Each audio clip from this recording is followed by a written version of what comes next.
this youngster is about to move off. Brian on your left. We're just going to sit and watch this little youngster for a second before we cross the peat. Now he's just walked out. I'm just going to get a couple of pictures, folks.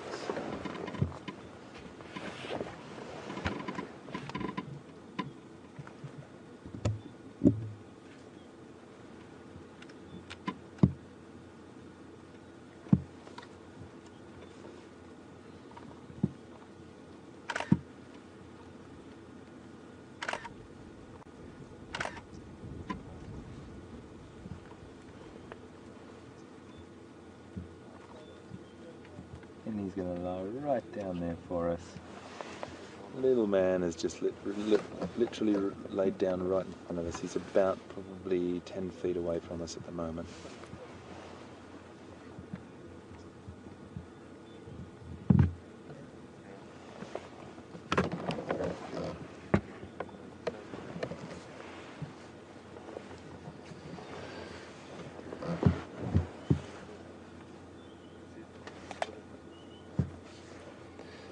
So as much as Pete's one of my best buddies,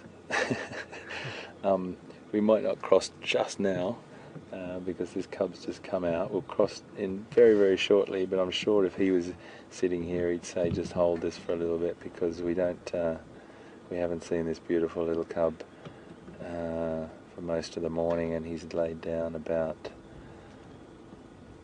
10 feet, 3 meters from us.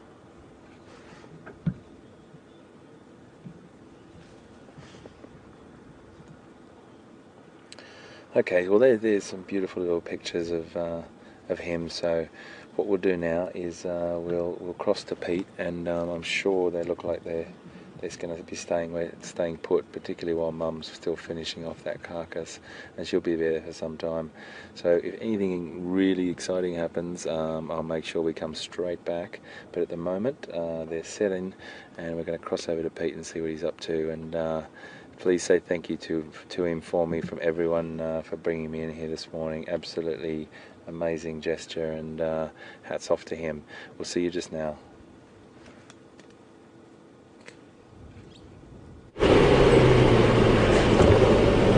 Well guys, welcome back this side, and I don't need to ask you, I know you just had a good time. I know Hayden would have enjoyed it, and I know you guys would have enjoyed it, and quite happy that we could both see that leopard this morning. She can be a little bit tricky to get a good eye on, and I also believe you had a great view of the cubby at the end. So let's go around this one, don't worry, jump that one, under a tree there. So lovely to see her. I'm glad HT could see her as well, and maybe this afternoon it was a steenbok the kill, so not that big. They might finish it in the course of the day, so I would say maybe by this afternoon we might still see her. By tomorrow probably that will be finished at the latest, so keep an eye on it. In the meantime, we've taken a drive down towards the Mulwati, which is the name of this riverbed we're driving in. This little sandy, but even though it looks like a little track, it's actually a dry riverbed. You'll often hear us referring to drainage lines. That's the sort of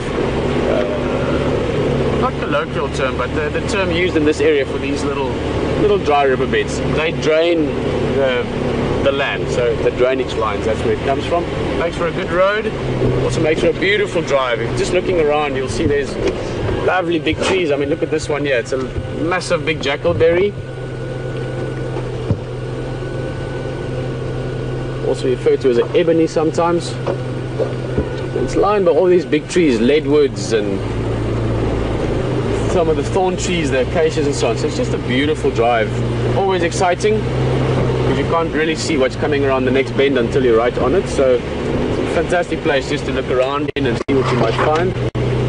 Great for leopard, great for ellie, great for buff, and great for just having a beautiful drive and having a bit of conversation. If you have anything to ask or something you want to talk about, send it through to us. Hashtag Safari Live if you want to tweet. Tweeting seems to be the sort of the chat conversation, and if you have a more specific question, you're welcome to email at questions@WildEarthTV.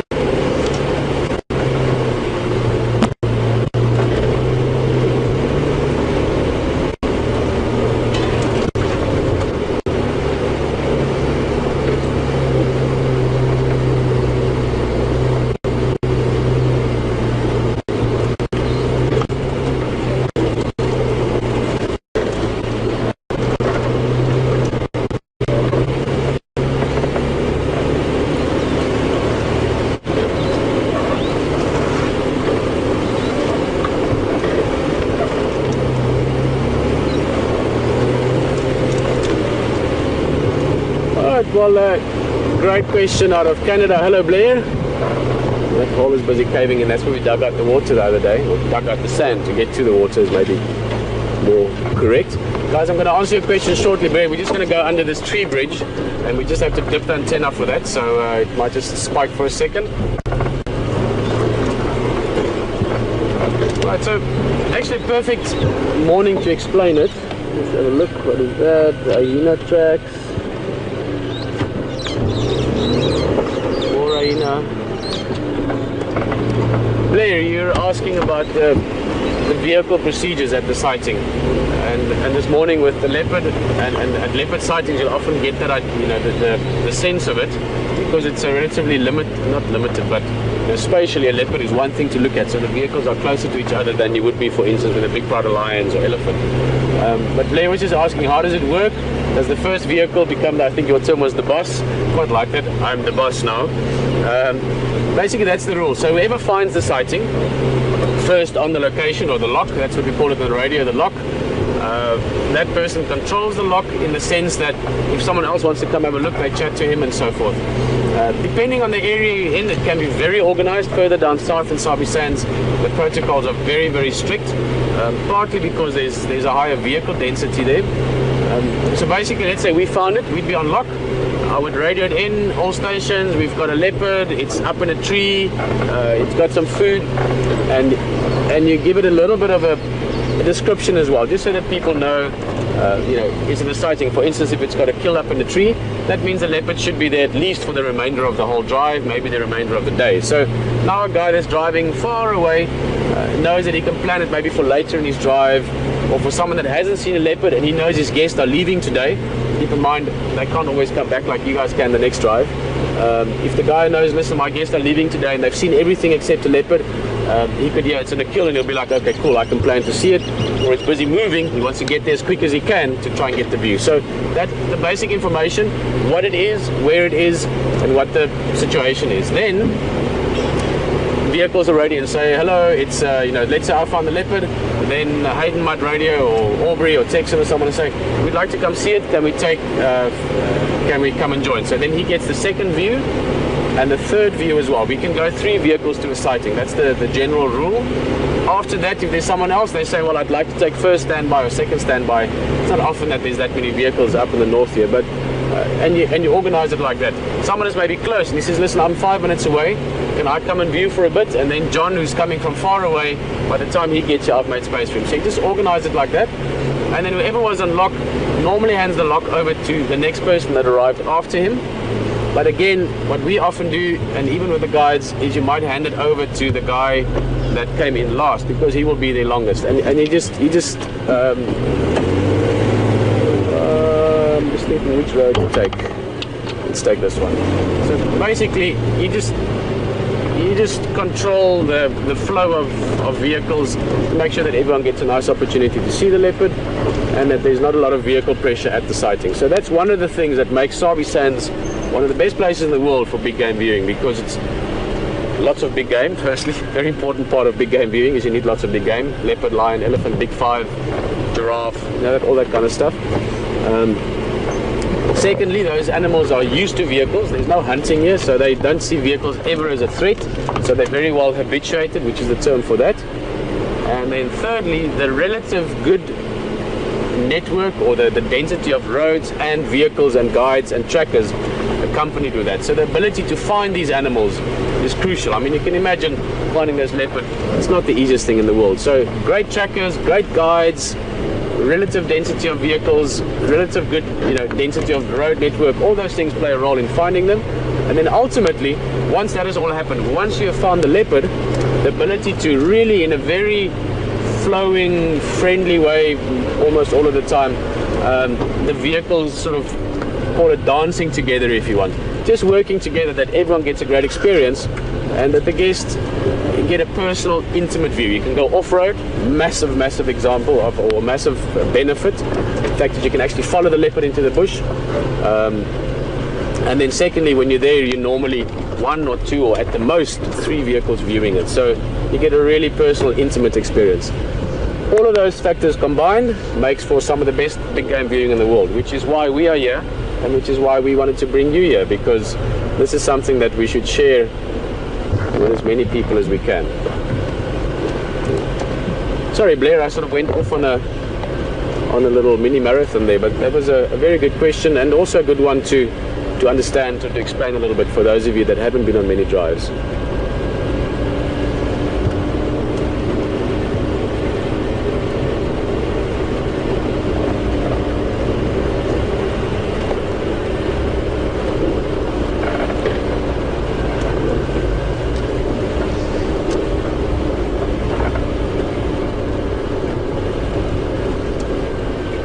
Well, I can see no one's driven here. Well, it looks of it for at least 2 or 3 days. No game drive, just looking at the tracks. There's old elephant tracks with hippo tracks on top of it, jackal tracks over that, hyena from last night over that, but nothing fresh. No big cats, not that I can see yet. We're going to keep looking around, keep our eyes on the road, keep our eyes on the bush. If we find anything, get you back here, but for now, HD is sitting with a leopard, and enjoyed that side. We'll see you back here in a bit.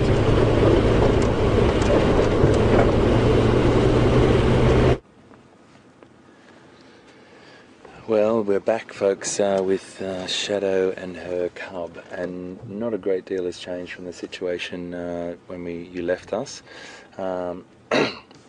Excuse me, please. If you've just joined us, we're sitting with Shadow, who is an adult female who has the oldest cub she's had in her history, actually. This cub's about 7 months old. It's a male. It's her oldest surviving cub. She hasn't had a great track record, unfortunately, in the past. Her territory slightly is overlapping into her mum's territory here, and she's normally over a bit on Arathusa, mainly, and we're on Djuma at the moment, so you know they do overlap on the periphery. But with her cub. And her cub is that's Shadow feeding on a steenbok, which is a small antelope. Excuse me, please. I've got this bit of a husky voice thing going on at the moment. She's feeding. She's let her cub feed before her, and her cub has had his fill and is just sort of closing his eyes at the moment, off to the left, but she's finishing off this carcass, and then they'll probably try and find a spot to chill out for the rest of the morning. So we're going to stick with them, though, that's for sure. We've got just over an hour, and there's only one other vehicle sitting here with us. It's quite beautiful to see. You don't often see a cub and the mother, so we really want to stick with both of these animals.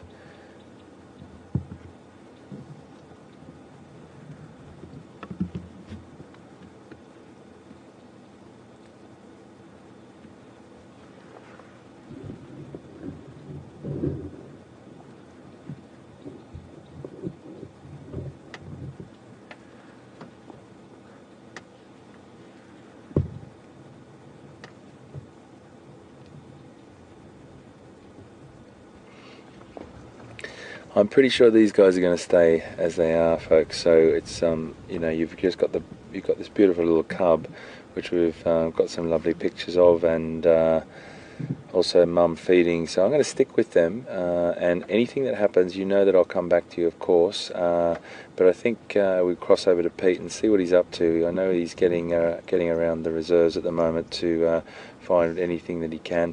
But let's cross over and see what he's got. I'm sure it's going to be exciting always with Pete. We'll see you just now.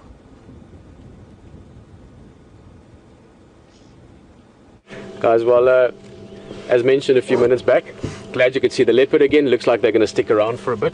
But we were just following the road, looking at tracks, looking for something, and we bumped into a lovely, lovely herd of elephant here. We just arrived with them, so we're going to look at what they're doing. There's a youngster there. Those two are playing just now. There's a nice big female here with them that doesn't actually have tusks. I remember her vaguely from past memory somewhere. As I said, we've just arrived, so we're at that stage now where I'm just sort of introducing our presence to the elephants. I don't want to go straight into the herd. You want to ease into it, you know, get them comfortable with us. Not that they aren't, they are comfortable already. But it's just polite, you know, you don't run into someone's house and start making coffee. You knock, you say hello, how are you, how's everything going, how's the family, and then you start making coffee and you start chatting. So it's the same with elephants. You just introduce yourself into the conversation rather than just barge into it. But it's a nice big herd. Looks like, I would say, at least 15, 20 individuals, maybe more. So we're going to stick with them a bit. There'll be some little ones, there'll be some big ones. I'm hoping for some teenage bulls. I saw one just now, a bull that looks about 15, 16, which can be a very fun age with elephant. They can be quite playful and interactive even sometimes with us. So let's see. This should be a elephant sighting we can sort of work on. Elephants are very different from, for instance, leopard that we're looking at the moment as well, in the sense that they're very bright, very intelligent, and obviously herd animals. So you have to think of it more as communicating with them, how you enter the herd, how you enter the sighting, than for, lions and leopard. They sort of pretty much mostly ignore you. With ellies, how you introduce yourself to them, you get a sense for their feeling as well.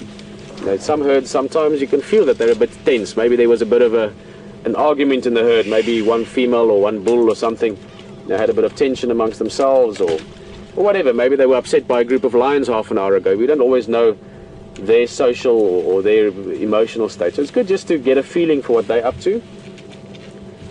My gut feeling already with this herd is they're super relaxed this morning. Very calm and tranquil feeling with them. It's also that kind of morning. It's a bit overcast. Still a bit of cloud cover, nice and cool still. Perfect day to be an elephant. Perfect day to be on game drive.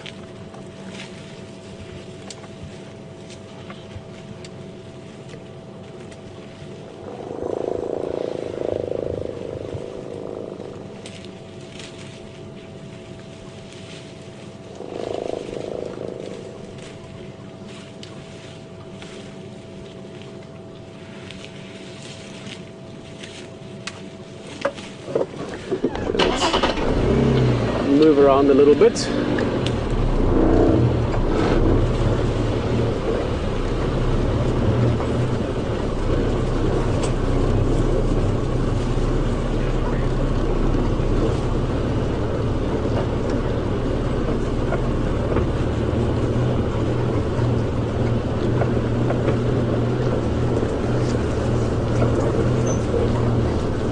Just while we're moving around, I'm just trying to see which is the best way around.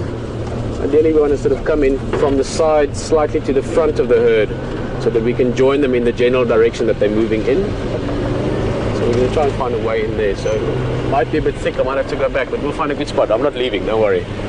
I'm just shifting our position and doing it in such a way hopefully that we can get some great interaction from these guys. Lisa, good morning. You're asking that hole that the elephant had dug a couple of days back, and then I went back there afterwards. I mentioned it in the riverbed a few minutes back, and then we just cleaned out the sand a bit and we showed you how you can get water from under the sand. Just to make sure I've got the question right though, but basically, have other elephants been back there, or will other elephants use that? Yeah, certainly. I mean, you won't find a herd like this necessarily drinking there. I mean, they need a lot of water, and even an elephant bull on his own might not quench his whole thirst there. I mean, he needs to drink 50, 60, 80 liters of water. That's like 20 gallons, 25 gallons of water a day. But he maybe drank that because it's nice clean water, because there's a good mineral content to it. So certainly other elephants would use it again. When I looked at it just now, it doesn't look like something else has been back there. But I'm hoping another elephant opens it up again, because I wouldn't mind showing that again to those of you that didn't see it. There is something very sort of, primal, if you want, about digging in the sand for water and getting the water. All right, there we're getting into the herd now. 1, 2, 3, 4, 5, 6, 7, 8, 9, 10, 11, 12, 14, 15 individuals that I can see just from here. So I'd say we're dealing with a decent sized herd here. The youngsters are playing with each other even though we're moving, so again showing you they're not perturbed by us. They're going on at their normal elephant thing. Youngsters are playing, adults are eating. Guys, look in front there, sorry. It's all happening around. That's the tricky thing for Andrew. It's where to look. That youngster was busy. Now he's chasing the other elephant. But he was, just as I laughed, he was chasing 2 francolins, those little birds that look like sort of miniature chickens or grouse. He was chasing the francolins away, and then he ran back to the other ellie to play. So there's a It's a very nice, playful, excited, fun, nice, cool morning kind of feeling with this herd.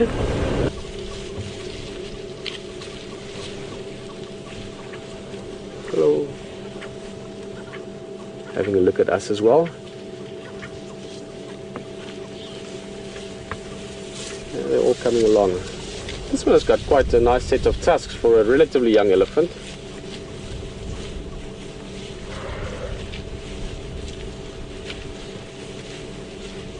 Good morning.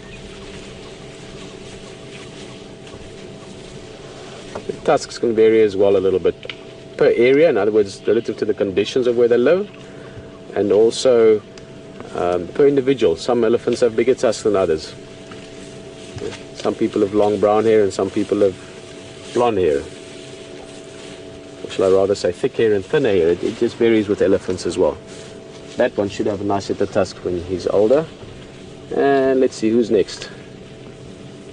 A bit of a... Lots of ellies, guys, and by the looks of it, they're heading...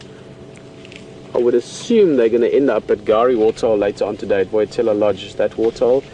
Perhaps down towards Twin Dams, but the direction they're taking now means I'll go drink a Gari Waterhole. I don't...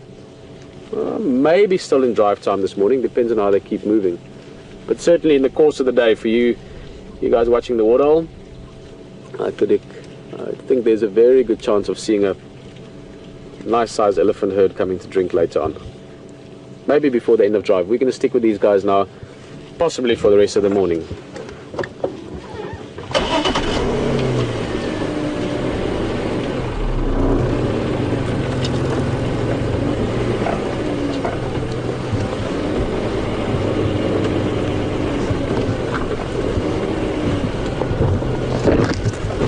Hello Tracy, awesome to hear from down under.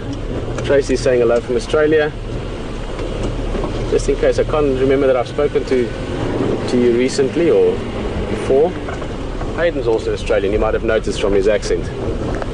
Tracy's just asking if there's a reason for that sound that you can hear from the elephants. Some of the sounds you heard, most of them now, was actually me making it. There were a couple coming from the ellies as well. Yeah, it's part of their communication. Elephants have got over 30 sounds that we know of, and I'm sure there's more that we don't understand yet because, you know, cheese and bees to us could sound very similar, but it's two different words. So who knows how many, you know, tonal differences elephants can pick up. But Tracy's asking if there's a specific reason. It's communication. So the broad spectrum answer is it's part of their communication. We can hear about a third of what elephants say. The rumbles, the trumpets. Then there's a lot of other sounds that we don't hear at all because the frequency is too low. We can't hear it with human ears. Just find the reverse gear, there we go. But for ellies, they can communicate with low frequency sound, which is great because low frequency sound can cover big distance. It can really travel for many, many kilometers even. As I just spotted something, that elephant right in there. It's going to be difficult to see now. I'm going to get us closer. But there's a tiny, tiny little calf there.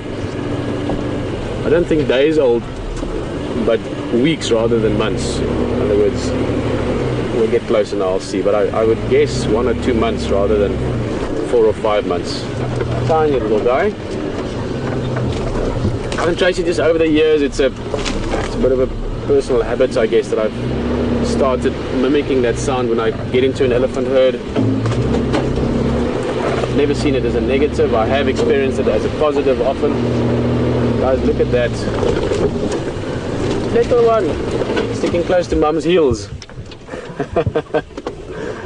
That's a very young one. Elephant calves can be about 80 to 100 kilograms at birth. It's about, let's call it 150 to 250, 150 to 250 pounds at birth. Which is obviously very big, but not that big if you put it relative to the average size of a female elephant. Us as humans actually have got quite large babies relative to, you know, baby at birth weight compared to mother's weight. But nonetheless, 200 pound baby is something to look after. But these guys are moving nice and fast. I'm not going to put too much pressure on that youngster now. Give it time to get used to it. It's moving around. I'm just looking at what are these Ellies doing? These guys are moving around. It's almost like they're split into two groups.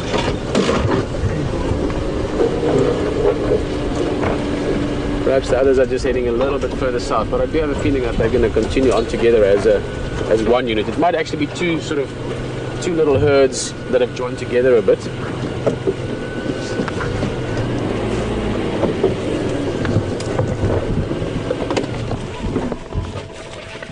There we go. That's a sort of head shake. It's almost like a greeting. That head shake, like, is just sort of like saying, you know, what's your story? What you doing here? You're coming to say hello? You're coming to look at me? You're coming to bother me? You're coming to ignore me? It was a half-hearted one. This elephant was right in front of us earlier. It's one of the ones that came and stood close to the vehicle, so we know he's curious about us.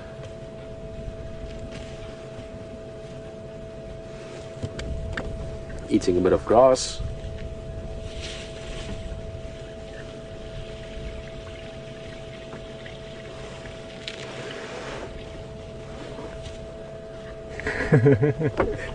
Give the elephant some privacy.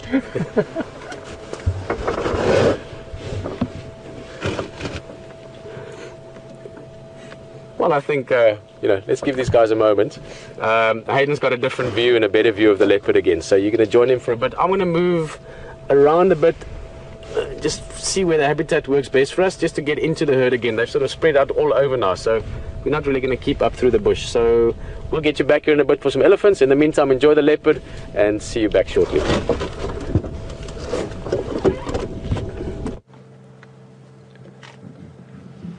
Well, we've just repositioned the vehicle, folks, and come up to Shadow, and she's really been fantastic. She didn't show any display of not wanting us to be where we are. We're about probably 3 to 4 meters away from her, about 10, just over 12 feet, maybe 15 feet away from her, and she was absolutely fine. And she's finishing off this steenbok, and you can hear her crunching through these bones.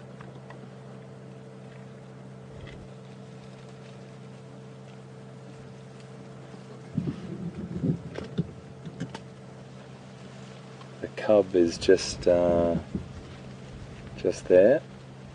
and he's just finding a nice little spot to lie down in. So he's staying close to his mum.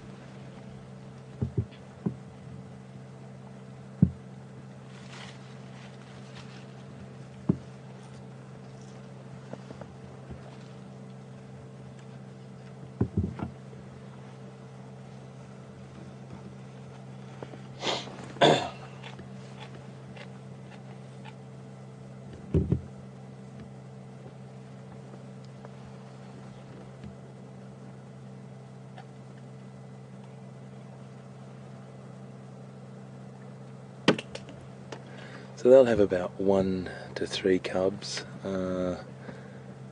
Survival rate is always dependent on the other predator population that's around, and you know, any mishaps that can occur.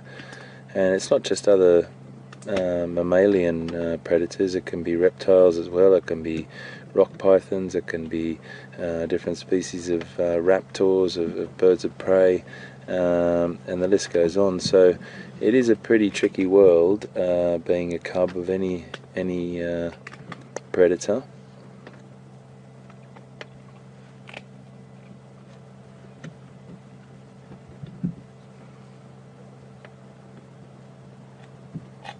And the gestation period is about 90 to 100 days roughly, and they have cubs over about sort of 2-year intervals. She's just really keeping her eyes open now, just in case something's coming along. She's got to be aware of her surroundings hugely, particularly at this vulnerable time when she's eating and her cubs just over there as well.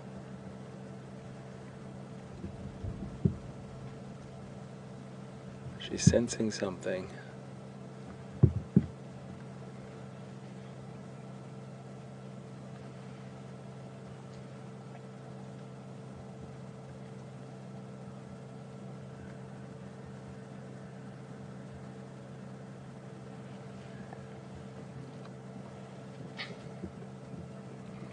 So we're sitting with the most adaptable big cat in Africa, or probably the world actually. You know, leopards do occur in Asia as well, and they're just the most incredibly adaptive cat. They're non-specific, they don't have a sort of special niche that they just sit into. They can feed on anything from beetles to crickets to lizards to right up to medium-sized antelope and the offspring of larger antelope or hoofed animals. Hello, beautiful girl. It's okay. It's okay. She was just giving us a little indication that, you know, this is my kill. Stay away. It's the first interaction she's had with us since we've been here. So it's absolutely fine.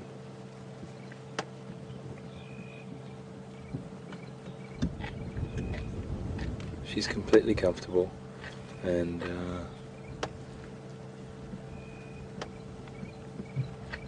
if she wasn't comfortable, she'd move away, and we never want to get to that time.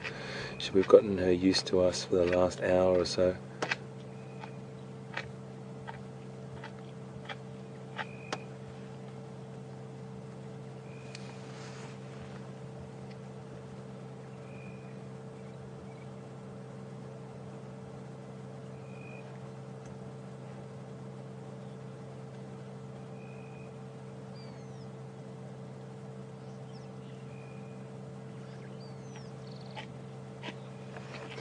So if you've just joined us, folks, I like to do little recaps throughout our time here with any animal, really.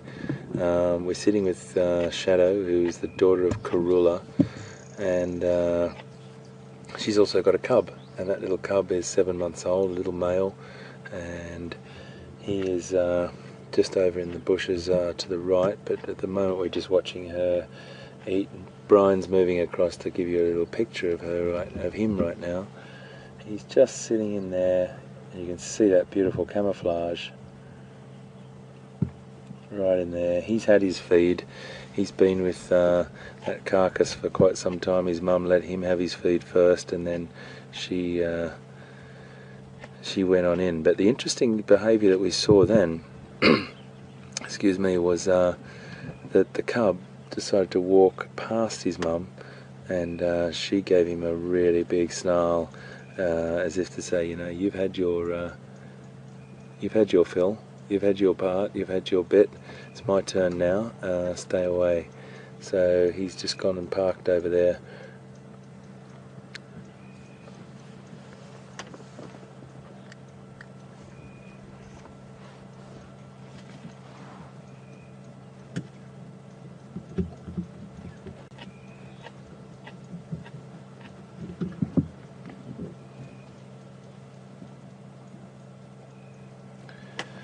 I've got a question from Tammy. It's okay, my girl. It's okay. It's okay. Got a question from Tammy. And Tammy, welcome aboard. Fantastic to have you with us. I'm talking quite softly because we are quite close and I don't want to startle her. So hence my voice being this quiet at the moment. Many of you will probably say that's a relief. My wife and son would probably say that. Tammy's question is, why aren't Shadow and her cub feeding together? Well, someone's got to stay alert and stay on point, really, guarding the potential of another predator coming. These animals, they're not in high numbers like lions, where you've got the power or the sort of muscle of the big heavyweights. You've got an animal that spends majority of its time in a solitary lifestyle and only coming together really to mate. Occasionally they will come in contact with each other when overlapping territories, but with the cub and mother situation, or cubs and mother situation, that mother has to keep watch hugely. Her senses and her understanding bush is much greater than the experience of her cub, so that's why she's stopping and looking up sometimes and wondering if she hears a sign or a sound.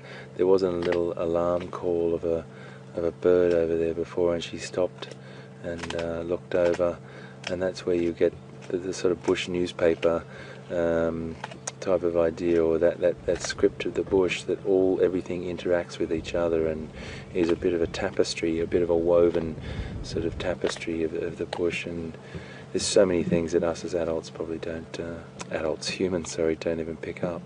So to answer your question, it is really about keeping their eyes open, making sure that they look after each other and consuming that kill as quickly as they possibly can. And that's the reason why they're not eating together, and they eat alone, and so they can keep guard and survive. So thanks for your question, fantastic, and welcome aboard if you've just joined us. But if you've been here for quite a while with us, fantastic to have you again with us on this brilliant morning with Shadow and her cub.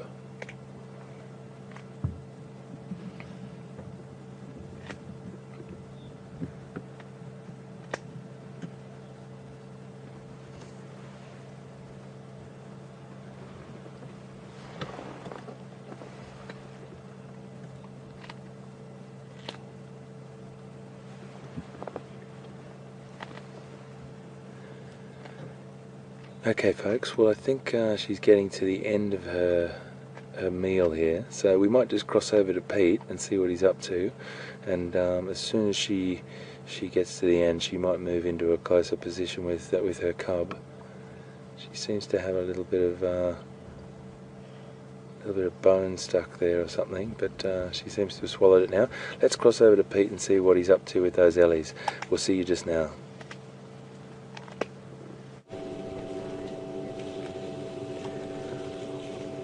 Well, leopard back to elephant. We've not caught up with the herd again, but moved around a bit. We found our way to a track.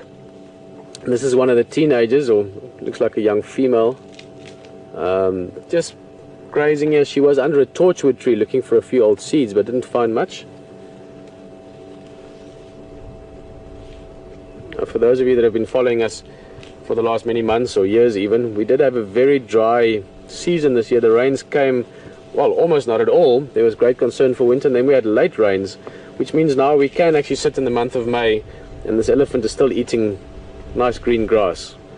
So there was a bit of life sort of breathed back into the bush with this last rain. Lots of food around for them.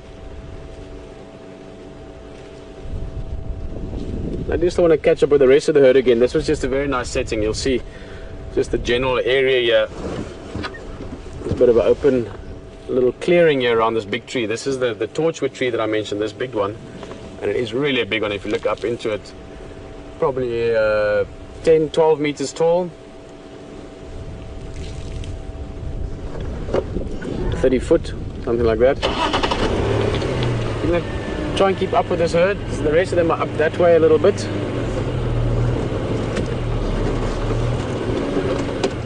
Let's just see. I thought this elephant was quite curious about us earlier, but then she lost a bit of interest. Now, speaking of curious, if there's anything you want to talk about or have a question about, or even just a topic, I mean, keep in mind, you don't have to say, you know, what is this? You could say, this is what I think. What do you guys think? In other words, if you want to just have a little discussion about something, elephants would be a great one, since we're looking at one. Feel free to send the questions in via Twitter, #SafariLive, or you can email them questions@WildEarth.tv.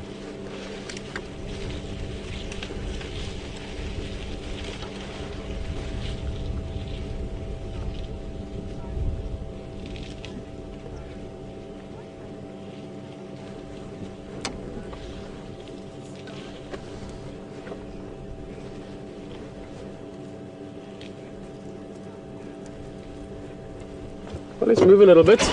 Speaking of questions, great question, Jake. How's it, Jake? Jake is joining us from South Carolina. Jake, if you could let us know where in South Carolina, that would be quite cool. I lived in South Carolina for about 3.5 months of my life. I had a great time there, Hilton Head Island. Jake is just asking what it's like to be on foot and how is it different being on foot as opposed to being in a vehicle?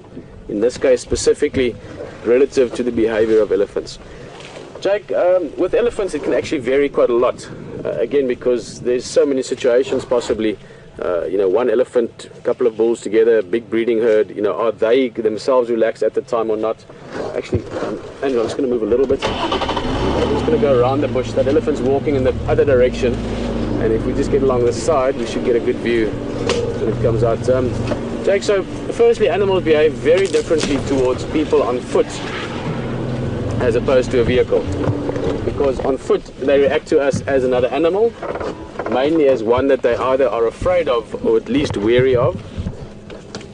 Whereas on a vehicle, they get used to vehicles and they sort of treat them more like part of the sort of, there's a good word that I can't remember now, but sort of static or passive environment, that's the word I'm looking for. So vehicles are treated much more as like a passive subject, like a tree or a rock or a you know, an animal that's not really bothering the other animals, and animals have learned over time that vehicles don't bother them. This is just the basic ABCs of elephant hiding. There's a big elephant there. Might not look like it. Alright guys, we're going to move a little bit. So Jake, they with vehicles, they tend to ignore them. In this area especially, they've seen lots of vehicles. They've been habituated to vehicles now since the advent really of ecotourism. Oh sorry, that's something on the steering column. In areas where they don't see vehicles, they can be wary of vehicles just because it's strange to them. But on foot, animals, again, it depends a bit on what interaction or what behavior they find with humans. If it's a place where there's no aggression towards them, no poaching, no hunting, no bothering, no harassing, they can be very calm with people on foot. But they will still be very much aware of you and potentially be threatened by you. So it does depend, and then it also depends on their mood of the day. You know, that they maybe have encountered with lions recently, or they're a bit stressed. And then individual to individual can vary a lot as well, both vehicles and on foot. Some animals, elephants specifically, are very easy to approach. We had this great bull elephant here called Wonky. He would come and stand right by the car, even on foot. You could walk around with him to an extent. It just depends a little bit on a whole sort of mixture of circumstances and considerations.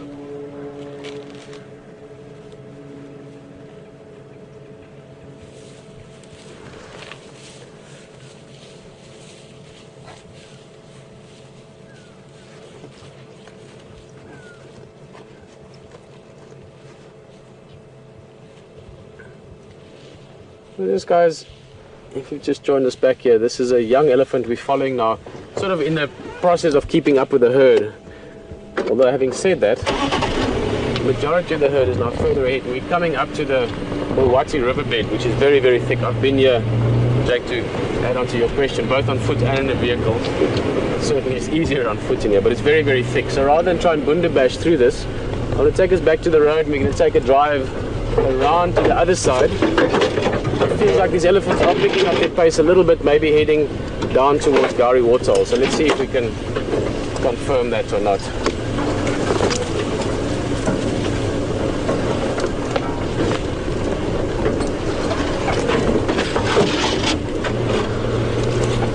Again, great question, Liz, all the way from Wisconsin, coming onto Game Drive. Nice hearing some new names as well. Make no mistake, guys, it's brilliant hearing names we've known for a long time. Many of you, as you know, I've known for a long time, you've known me for a long time. But it's nice to hear some new names as well. Not the new one, Liz. It's about 3 Liz's that's been coming on Drive for a long time. Anyway, Liz, you asking if elephants' tusks grow or continue growing. Short answer, yes. And to explain it a little bit, not only do they keep on growing, but especially in the case of bull elephant, here's a nice one. Bull elephant, their tusks actually start growing faster. Now this one is also moving along. We're not going to follow him. It's a young bull. It starts growing faster when they get older. So a bull elephant of this guy we're looking at here is about 15, maybe a bit older, maybe 18, something like that. But when he's getting towards his 20s and 30s, it'll pick up a little bit. And then from about early mid-30s, 33, 35, going into their 40s, which is the sort of prime time for the bull elephants. That's where they're at their physical peak. both in terms of physical size and strength and ability to put on muscle and weight, their tusks start to grow faster. So obviously giving them bigger tusks, which means again benefits them in the sort of dominance game with other bulls. A couple of them there. Maybe it's better to go in here. I think it's too far to go around all the way on the road, then we'll be further away from them. Seems we've got a section of the herd to the left.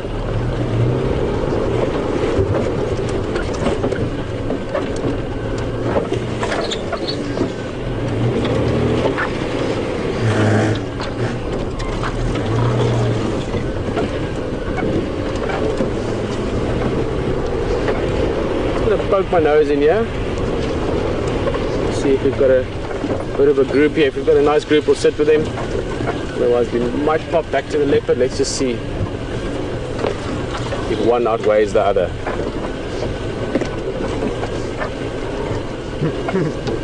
I got that a bit late.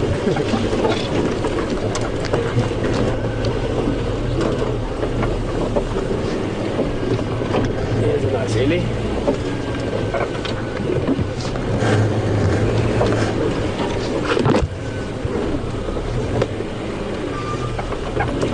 Okay, that's why we heard the noise. Snapped that whole branch over. You can see right by the elephant's front leg that white wood. And this is the tree that it's eating is called buffalo thorn. Quite tasty leaves. They eat the bark as well sometimes. They eat the leaves. They eat the roots on occasion. There we go. He's going to give us. Not he, sorry, it's a she, big female. Some of the bark. If you look very carefully, she just sort of crunched it off the trunk itself.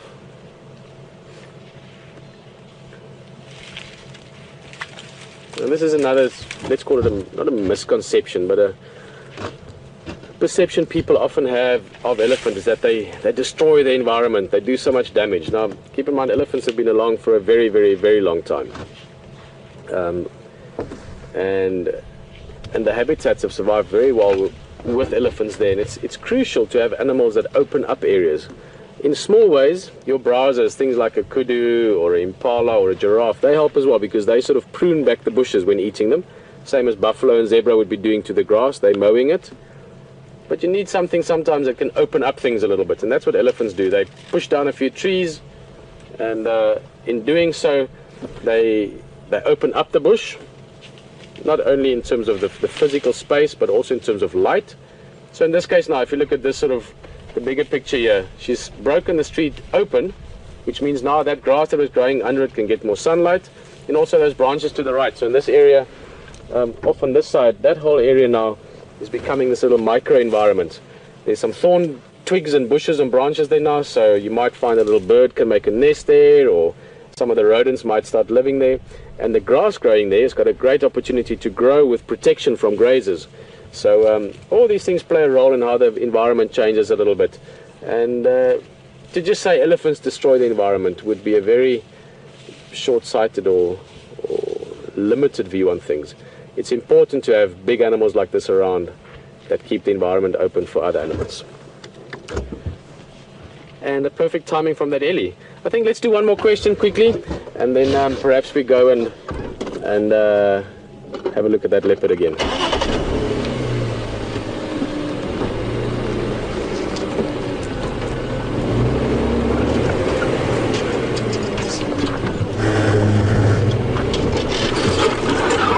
Hello, Anna Marie. A popular name in South Africa as well. Anna Marie's from New Jersey. Asking. I've just gone totally blank. Anna Marie, what were you asking again, please? Yes. How many times a year do elephant females go into estrus? Estrus is when they go into like the reproductive state. Well, it can be 0. A female with the calf might be 2 or 3 years before she goes into estrus again. So you could really say once every few years only and then normally for a slightly extended period of time, 1 to 3 months even, to make sure that the opportunity to find the perfect, the biggest, best male, the guy with the most beautiful ears and the longest tusks and the access to the best waterholes kind of thing, that you can find him. Oh guys, here's that baby. We were going to go to HT, but here's the little guy we followed earlier. Awesome. Oh, those baby animals are always cute, we know this, but that one still fits under the mother. We'd put it under 3 months at a first glance, and I would go less than that. I would say probably between 1 and 2 months old. It's got decent balance. Look at how it's scratching its back leg. So again, showing you that it's not a little tiny pipsqueak anymore, just a sort of average size pipsqueak. Oh, awesome. Right under mum's chest.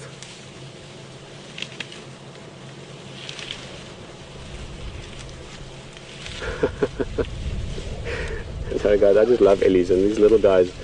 You see this one? Oh, he's getting stuck in the bushes. Wait, mum, I can't get. And look at that. Immediately she's there. Huh? Their family support structure, mum to baby, but even cousin and sisters and brothers and elephants in the unit. Their concern and sensitivity and help towards the new babies in the herd is amazing. They truly are a family unit. Nice bit of sunlight coming through as well. You'll notice the light's changing. We've got the overcast sort of cloud / mist that we had earlier seems to be burning off now. There's another youngster. Hello.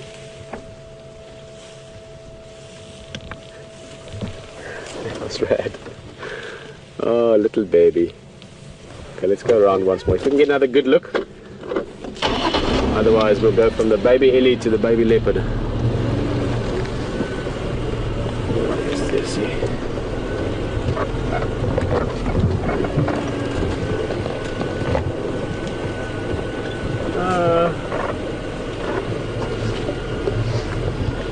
Let's try and get a view from that side. Oh, there's another 2 nice ones. Hello. You see the ears up. Look at the ear position there. Just a little bit aware of us. I'm just going to stop again. Not bothered or not afraid, guys. Please, you must realize that by now we've been following these elephants. I haven't really kept track of time, but probably getting up to an hour now. So they're well aware of us. They know that we're not bothering them. But that ear position was just showing that that female was listening to us. She didn't turn around. She didn't face us. She didn't try and tell us that she's listening. She was just seeing what are they doing, because we're driving right behind her. She can't see us. She was just listening. Oh, can you hear that? Here's a little rumble. And it looks like the calf is suckling now. This one is.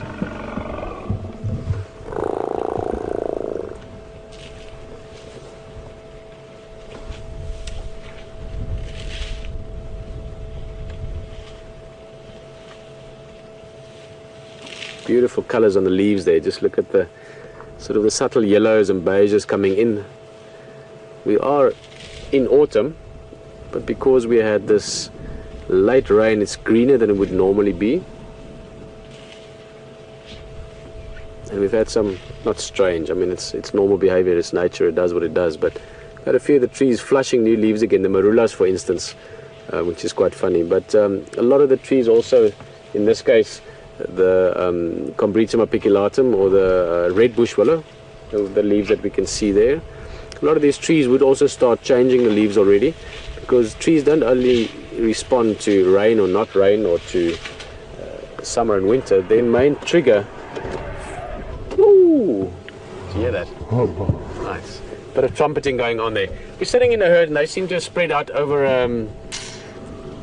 See, they're talking again. There's definitely a bit of chit chat going on now. They're sort of over a 400-500 yard space now, slowly moving towards the waterhole.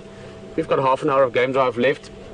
I'd say we've got probably close to a 50% chance of actually finding them at the water towards the end of drive, but we'll see how that goes. But sorry, just quickly to finish on the trees. So trees actually respond quite a lot to length of day. So even if it's raining late or early, or if the rains come late after winter, the trees will start flushing again, even if it hasn't rained, because the length of day and the exposure to sunlight actually plays a big role in it. So that's why a lot of these trees are starting to change their color a little bit, getting into autumn and obviously to winter. But for now, these ellies are all spread out. I'm going to try and catch up to them again, and I think we're going to go back to HT, see what those leopards are up to. We've had a brilliant morning. Baby ellie, baby leopard, beautiful morning temperature wise, so let's enjoy the last part of the drive.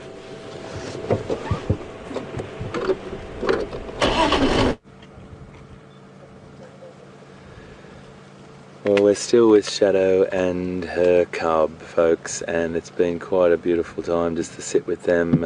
She's completely relaxed with us. She gave us one little reminder of who's boss, but no other reminders whatsoever in the time that I haven't been with you. Pete's been with some beautiful Ellies, I hear, which is great stuff, and you know, always beautiful just to sit with those Ellies and watch their antics, and particularly with the babies. So what a beautiful morning it's been. We're still with Shadow and her cub, as I said, and if you've just joined us, Shadow is the daughter of Karula, and this is her most successful rearing of a cub, the oldest she's ever reared. She hasn't had a fantastic track record. But going back, I just wanted to elaborate a little bit more on one of the questions that was asked. There was a question asked about at what age are they weaned, and I think it's, you know, to say you can't really give an exact date or a month. They can be weaned as early as 3 months, but they're still, when I said that, I think I brushed over that too quickly. They're dependent on their parent for their mother for up to a year. So it's really important to know that they're still around, and they'll be just starting to venture off. The more that time goes on, the less time she spends, and she can go away for sometimes, you know, a full day period of 24 hours when she's guarding or protecting larger kills. So when they are up into that, in that dependent period, the first early stages, she'll spend like more than half the day with the cubs. And then as time goes on, she slowly ventures further afield, leaving them in a safe spot. But yeah, it's very complex. There's lots of factors that contribute to the survival. It just depends on the location, it depends on the predator prey ratio, it depends on the predator population within that area as well. And hopefully they get through those hardest times, and she can have a cubs that survives. But she's definitely finished off this Steenbok, which is a small antelope she would have caught this morning. Gorgeous face, this cat, looking straight at me at the moment. It's okay, my girl. It's alright, my girl.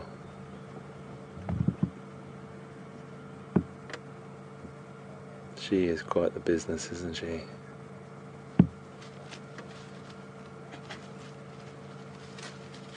Looks like she's going to move over and see. She's still looking around for scraps, but I think she's going to go and see her cub now, make sure he's alright.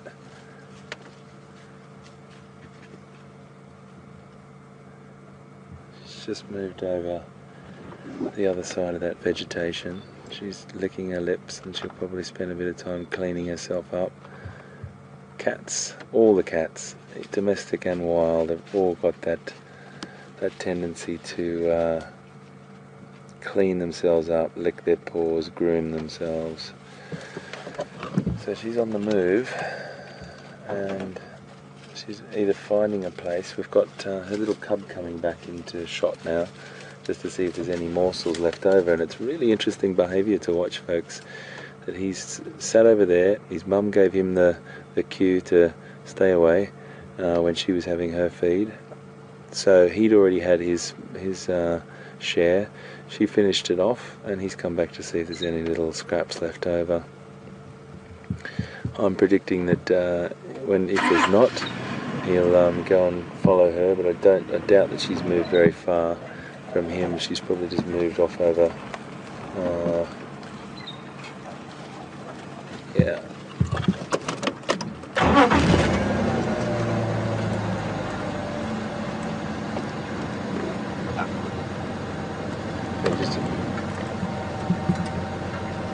We're just going to keep up with her and him.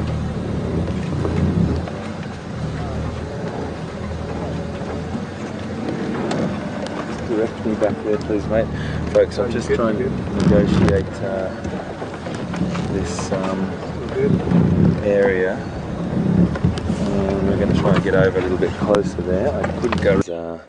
Is that she's going to sit there and groom herself as we predicted. It's typical cat behaviour after a really big meal like that, to groom themselves and clean themselves, and then I imagine that she's going to become a flat cat, what we call a flat cat, which is a sleeping puss cat, a sleeping big cat that's going to lie down and just get out of the heat of this big day.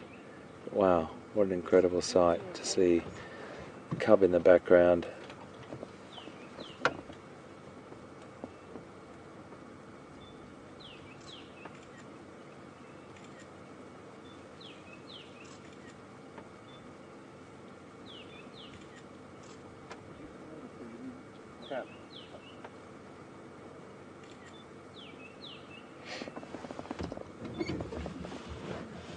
That's lovely to see, isn't it? That's a beautiful two-shot there with the cub in the background, that little bit of sunshine on his face.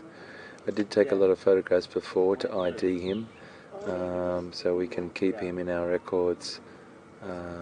It's really important that we get really good facial pictures of the cats to keep a record of who's who. But at the same time, as I said before, I really rely on you to help me with this, because I don't see these cats every day, and many of you that have been watching Wild Earth and Safari Live for years have got fantastic knowledge, oodles and oodles of knowledge out there. The cub wants to come closer to his mum, and she just gave him the look to say, just stay back for a second, I'm not done yet. There's lots of body language that occurs, and lots of posture, and lots of, she's going to come up, and he's a beautiful little guy, isn't he?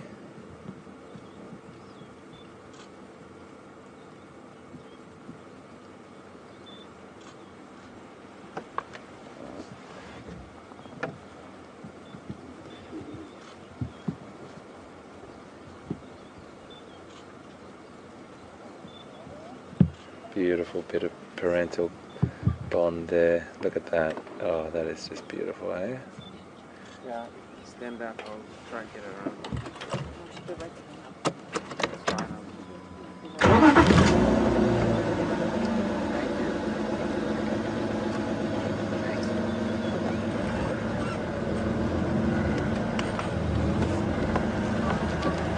Just going in the shade of this tree here. Figure out what they do. They could do anything. They could find a little shady spot just in there, or move through.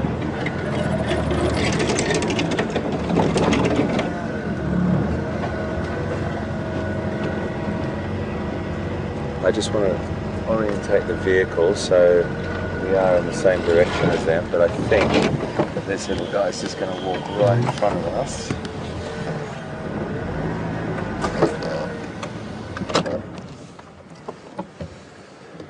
And I think he's just doing a little bit of investigating there. I'm not sure where Mum is. Mum's back further. She might have gone back to the kill area just to see if there's any last little morsels. He's having a bit of a play here in front of us, pouncing on a few things, and it's actually it's not as hot as I thought it was going to be at this time. So they're still active, they're still walking around. He's going back to look for his mum. And she's coming through now, so she's probably going to walk right into our shot. I've got my eye on her, Brian's got his eye on the cub, and just going to move around. Just watch her.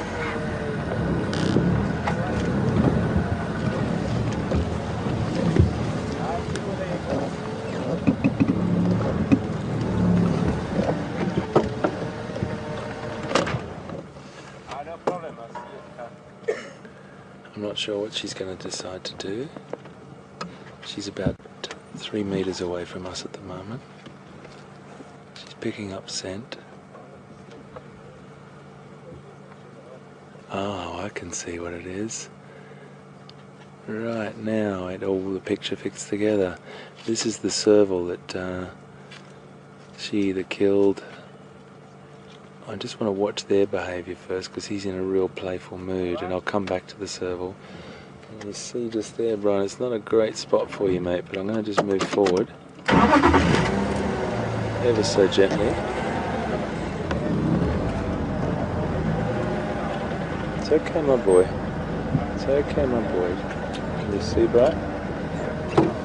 I'm going to just leave it there, folks, because I don't want to disturb him. That beautiful bit of parental care there going on right in front of us. This is like 2 or 3 meters, about 10 feet from us. And this is why we do what we do.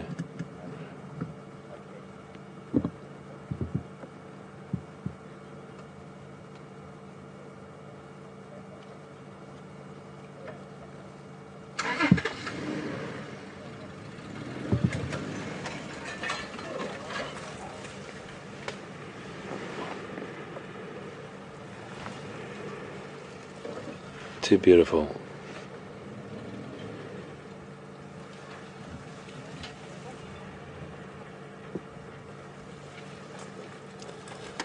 So, that's exactly what we were talking about. Still dependent and still very, very tight.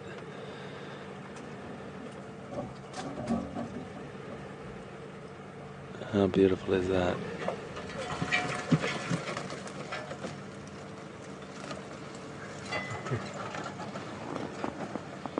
She just looked up and he was like, "Carry on, Mum."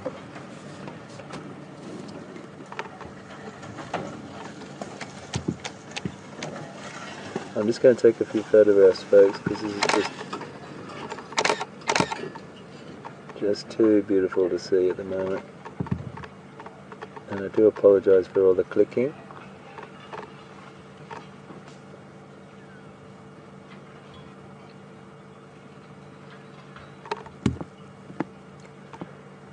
But this is why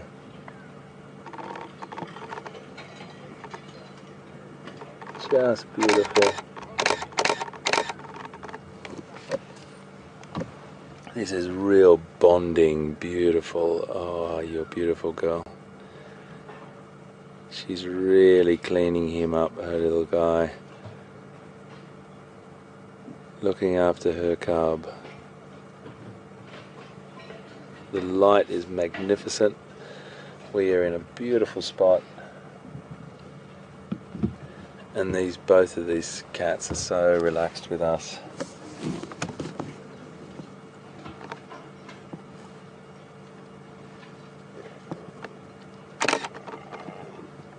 Lovely little vocalization from the cub there.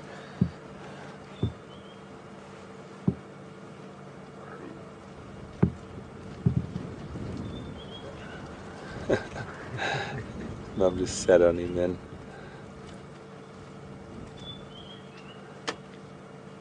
I know you've got a couple of branches in the way, folks, but I just don't want to impinge on what's going on for them. It's really a tender moment there happening between a mother and a cub. And we're just going to go and see what they do. Wasn't that magic? Oh, that was fantastic. Wow, wow, wow. That's what Wild Safari Live's all about. Being with these beautiful creatures and watching that natural behaviour just happen in front of our very eyes.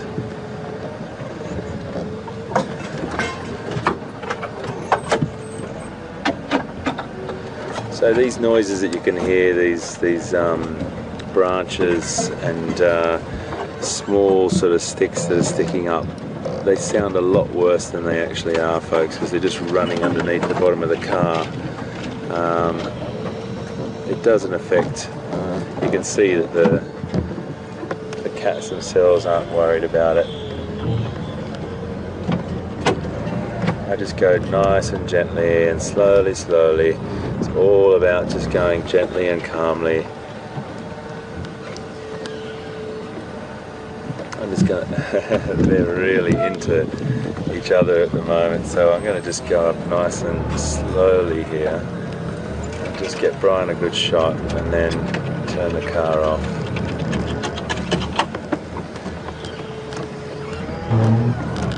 Oh, the car will turn off by itself. Sorry about that, girl.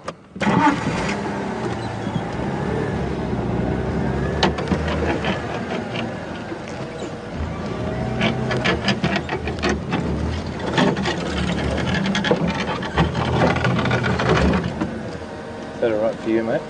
You go a little bit further forward. It's okay, girl. Yeah, I just had one stick in the way. Yeah.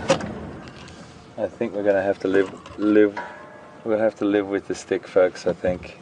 I don't want to go any closer. I don't want to change that beautiful behaviour that's going on right now.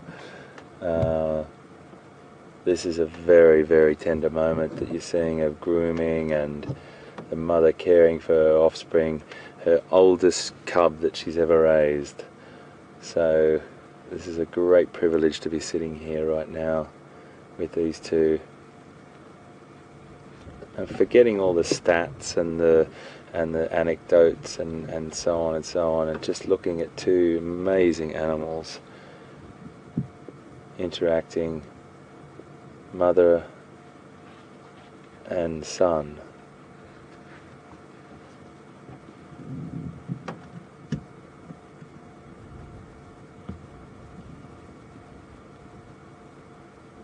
He doesn't look like he's enjoying that at all, does he?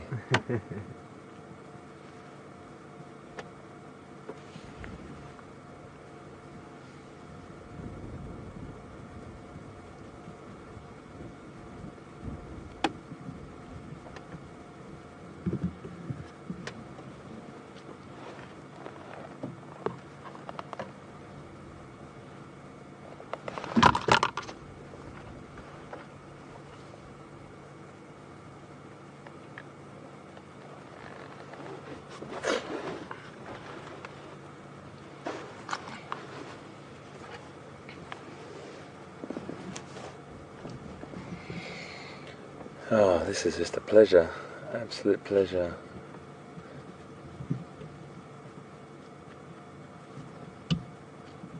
He really wants his mum to continue. He's just rolled over.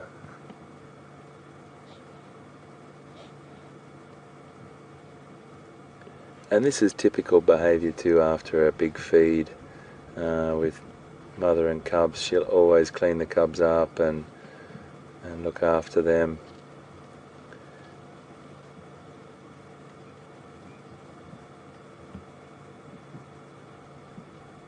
A little bit of rubbing herself on territorial markings. You don't know also, we don't know what other scents are on any of these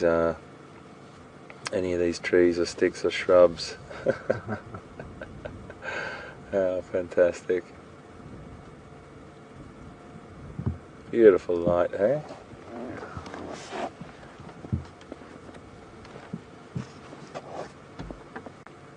Just let them be for a little bit. We've still got them in vision, of course.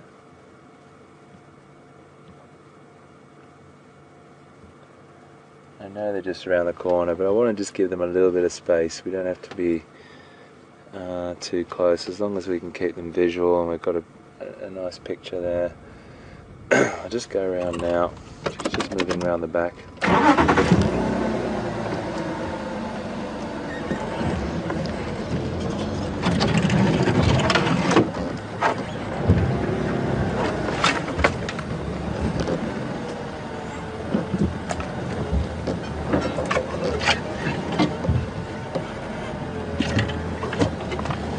So I'm just going to focus on actually, I might go around the other way and not follow on with these guys and just see if they're around the other way, Brian. So folks, just bear with me, I'm going backwards. And I think great Ellies, that baby elephant was something that I loved this morning. And just altogether beautiful morning, great weather, not too hot, so we should have a fantastic afternoon as well. We came past Buffelshoek Dam. Not too much going on here, but it will be busy later on. Same for Gowrie Waterhole. That herd of elephants were heading that way, so keep an eye on the waterhole for you guys that like the waterholes as well. And I just want to say, as always, thank you for joining us. It's been a pleasure having you as my guest. My name is Peter Pretorius. Andrew, nice being in the vehicle with you on camera. Thank you. And we will see you again this afternoon for another live safari in the African bush, live and happening. So join us for that. Bye-bye.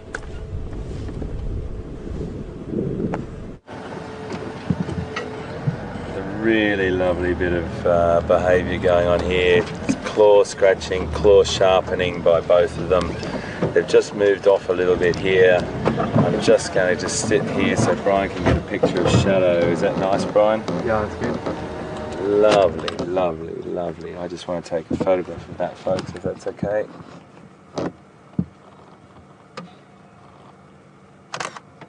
Ah, so beautiful, this cat.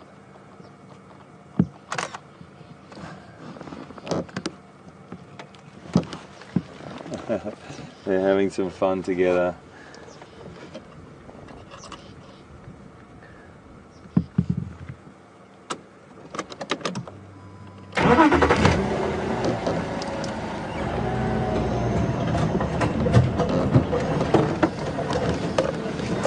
What an amazing, amazing morning this has been.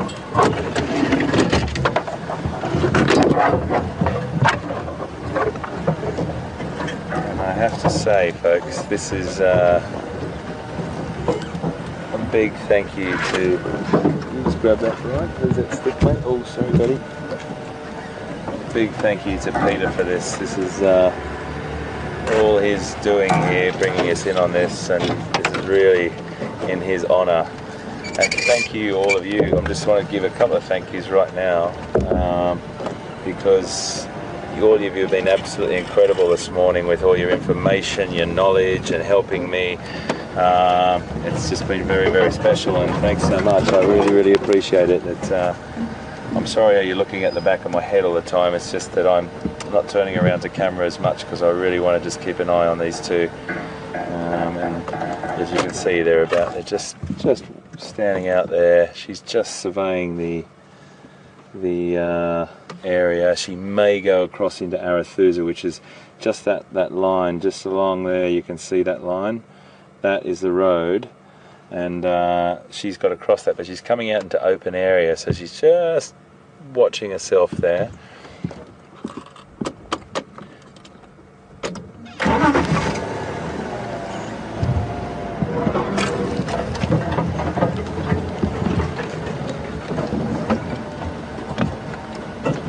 Out in open ground now.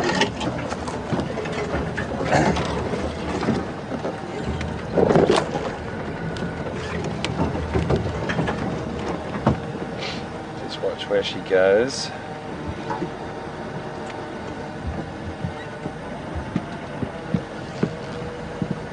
Up that beautiful tree.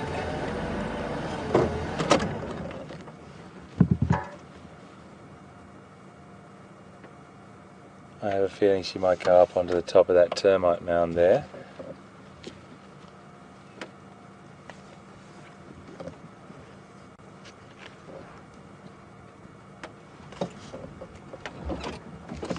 I'm just going to move forward, see if she does. I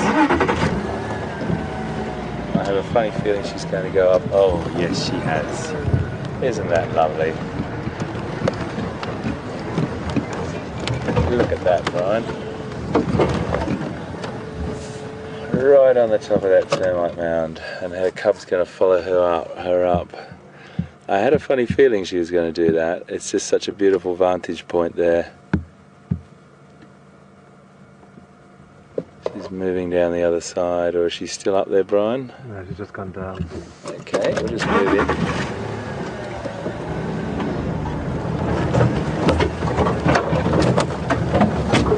Folks, I might start to just let me get into position so we can still see a little bit of.